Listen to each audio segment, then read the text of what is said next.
Hello again, it's Mark Summers from Summers Technical Services. We're going to go to the third and last section for assignment 2, which is some structural analysis to simulate some cantilever beam loading on this DIN rail. So the first thing you're going to want to do is check to make sure your add-ins are loaded. So go Tools, Add-ins, and make sure that your SOLIDWORKS simulation premium add-in is checked to load this time, and you can check here to load it anytime you start up. So once that's loaded, you'll have a tab up here called Simulation, and it's pretty slick how it works. There's only one button available, New Study. So I'm going to do a new study. Pull that down and say New Study, and we can do thermal analysis, buckling, fatigue, nonlinear, drop test. We got lots and lots of different options. Very powerful tool. We're going to use a static option because we just got a static, unchanging load. And I can give it a name. I can call it DIN rail.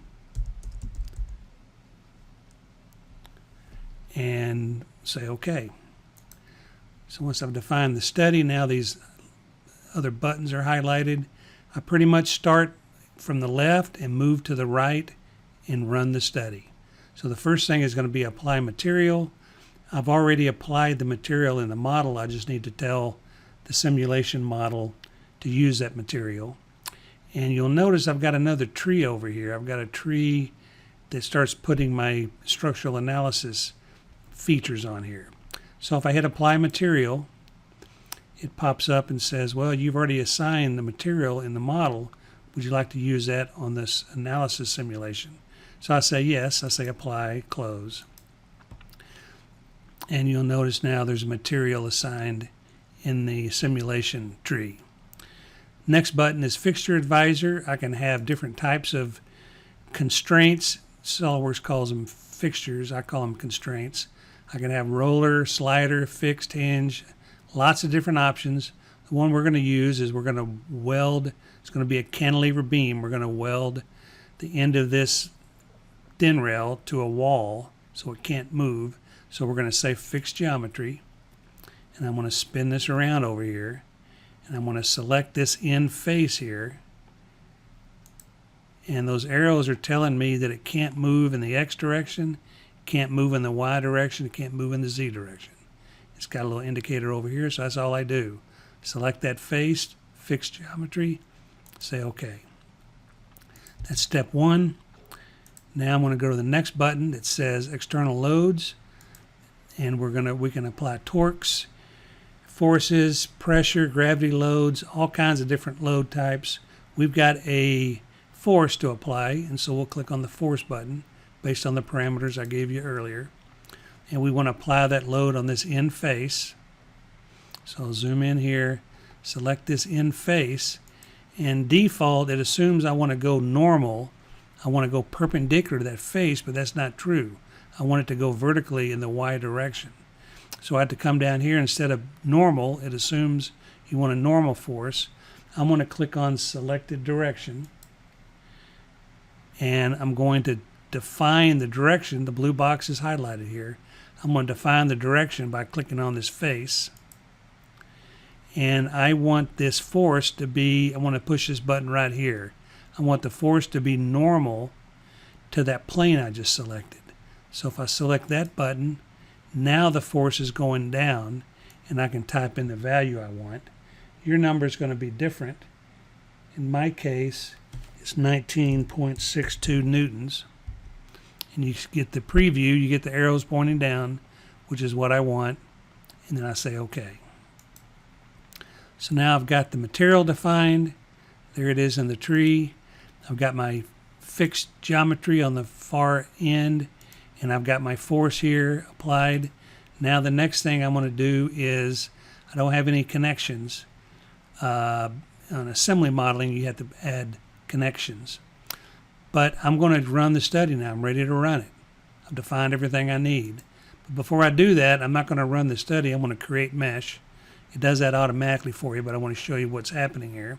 So if I click on Create Mesh, it gives me a little slider here and I can make it coarse mesh or I can make it fine mesh. If you make it coarse, the little tetrahedrons that it creates are going to be relatively large. It's going to solve quickly, but it's not going to give you as good as the answer. If you slide it all the way over to fine, it's going to give you smaller tetrahedrons. It's going to give you a better answer, but it's going to take much longer to run. So I'm going to leave it in the middle. Normally what you do is run it at the nominal position, and after you run it, you check your numbers, and then you continue to slide this mesh to get a finer and finer mesh. And when the answers do not change, that means your solution has converged on the correct answer, and there's no need to go to any finer mesh. So we'll start it off in the middle here, and I'll say OK. And it computes the mesh, and it gives us an indication what the mesh looks like. And we can see what it looks like. Normally you want to have usually 2 or 3 elements across any thickness. This has only got a couple of elements here, so I probably want to go to a tighter, finer mesh. But we'll use this now, and then we'll possibly run it again with a more refined mesh. So I've applied the material, I've added fixture, I've cantilevered it off this end here where it's fixed, I've added my load, and now I'm going to run this study. So I hit the run button, and while it's running I can pop open this more button, and I can kind of get a feel for what's happening with the computation. It's giving me, there's 120,000 degrees of freedom. It tells me there's 40,000 nodes, 23,000 elements, and it's given me a little warning here. It says excessive displacements were calculated in the model. What it's telling me is that the deflections are such that the equations that it uses may not be appropriate for such large displacement. There's different criteria, there's different equations you use based on different assumptions that your mathematical models are making.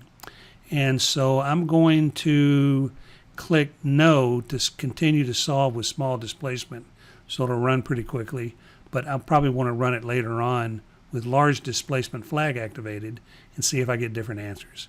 So for now I'll say no, and then let it run with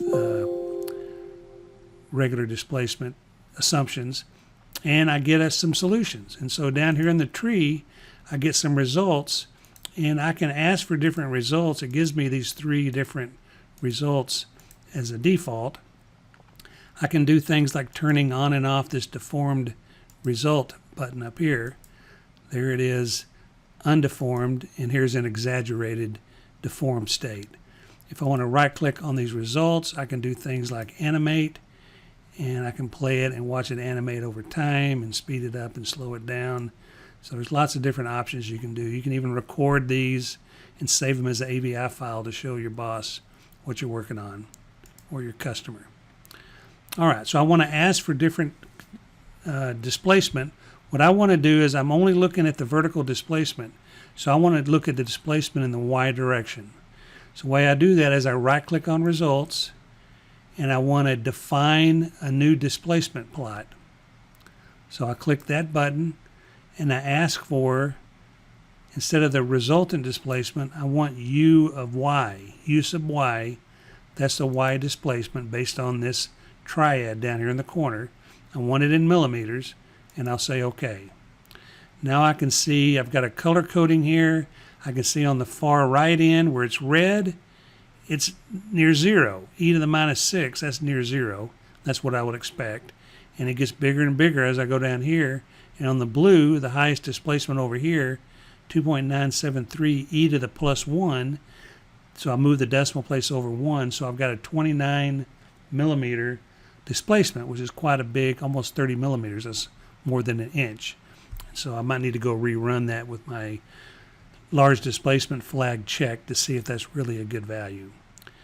And if you want to get more accurate results, instead of just looking at the colors, you can use this plot tools, pull down plot tools and do probe, and you can probe at certain points and get actual values for displacement at certain points. And so if I click right here at the end and probe at the very end, that's where I'm going to get my value, my 29.73 value. And so you can have those displacements on there. Ask for those under that plot tool. There's lots of other tools up here that we can talk about further, but that's the most important ones. All right, now let's look for the stress to compare with our calculations we did by hand. I'm going to create another result plot. I'm going to right-click on results. Instead of defining a displacement plot, I want to define a stress plot. So I click that option, and as we talked during the calculation portion of the assignment, what I want is normal stress on the Z face, sigma Z, and I want these answers in megapascals because that's what I calculated in our hand calculations, and I'll say OK. And not surprising, I've got low values out here at the end that are near 0. I've got the red is, this is going to be in tension up here at the top, and blue is going to be in compression on the bottom. And so it goes from positive numbers here to negative numbers down here, and it crosses through 0 here in the middle in this green somewhere. As I move toward the back, for reasons we learned with those calculations, yeah, it looks good. It gets high on the top as it gets toward the end where the moment goes up, and it goes compression on the bottom as I would expect when I'm below the neutral axis. And so these numbers we would compare with the values we got on our hand calculations. And again, I can go to Plot Tools, Probe, and I can probe here on the top side, and I can probe on the bottom and see where my values should match the max and min that I got on my legend over here. So this is 122 on the bottom, and that's close to 200 on the top.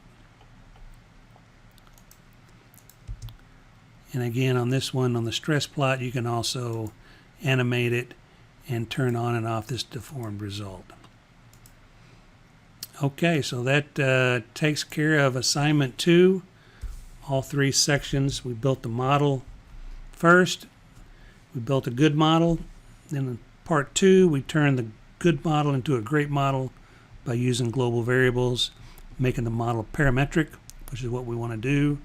And then step 3 was to do a structural analysis to see how strong, where beam meets the requirements of the load case we've got.